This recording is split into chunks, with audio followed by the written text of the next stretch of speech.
Pelantikan 3 direksi baru di PT Air Minum Banjarmasin Persoroda Banjarmasin dilaksanakan di ruang Kalimantan Hotel Ratan Inn Jalan Ahmad Yani, PAL 5,5 Banjarmasin, tengah hari Minggu 16 Juli 2023. Kinerja PT Air Minum Banjarmasin Persoroda Banjarmasin yang sudah bagus harus dijadikan momentum bagi 3 direksi baru untuk lebih meningkatkan pelayanan pada pelanggan.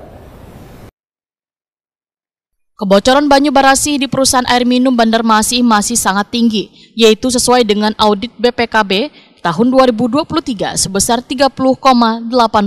Sedangkan di tahun 2022 lalu sebesar lebih dari 28%. Ketua Pengurus Dewan Persatuan Perusahaan Air Minum Seluruh Indonesia Kalimantan Selatan, Saiful Anwar, Wahetakoni Prima TV, usai pelantikan 3 direksi baru di PT Air Minum Banjarmasin Banjarmasin di ruang Kalimantan Hotel Ratan Inn Jalan Ahmad Yani, PAL 5,5 Banjarmasin, tengah hari Minggu 16 Juli 2023 memadahkan kinerja PT Air Minum Banjarmasin Persoroda Banjarmasin yang sudah bagus harus dijadikan momentum bagi 3 direksi baru untuk meningkatkan pelayanan pada pelanggan. Salah satunya mengurangi angka presentasi non-refined water atau NRW yang masih di atas 30%, sementara secara nasional dipatok hanya 27%. Direktur Utama PT AM Intan Banjar ini pun menyatakan NRW kada bisa diprediksi karena pipa berada di dalam tanah, tetapi melalui distrik meter area bisa mendeteksi.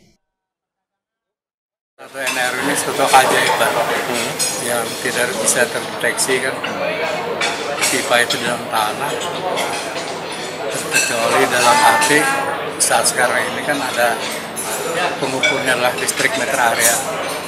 Distrik meter area itu ada alat-alat khusus nanti yang bisa mengontrol kebocoran tersebut di mana wilayah yang airnya bocor.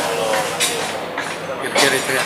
Kalau paling tinggi di Kalsel di mana Pak NRW ini? Ya rata-rata semua lah, 30 ya. Rata-rata 30. Saiful Anwar menyatakan untuk mengurangi NRW ini sangatlah larang, lantaran memerlukan peralatan-peralatan khusus, namun kebocoran banyu ini harus bisa diturunkan saban tahunnya. Sehingga diharapkan pada jajaran direksi yang baru, ujar Saiful Anwar, untuk lebih bekerja keras dan melakukan perencanaan, penambahan kapasitas produksi, penggantian pipa jaringan yang sudah kada layak pakai, dan penambahan jaringan pipa baru untuk memberikan pelayanan kepada pelanggan. Itu ada peralatan khusus, Kalau faktor apa semua. Kalau faktor NRW tinggi itu apa rata-rata terjadi itu?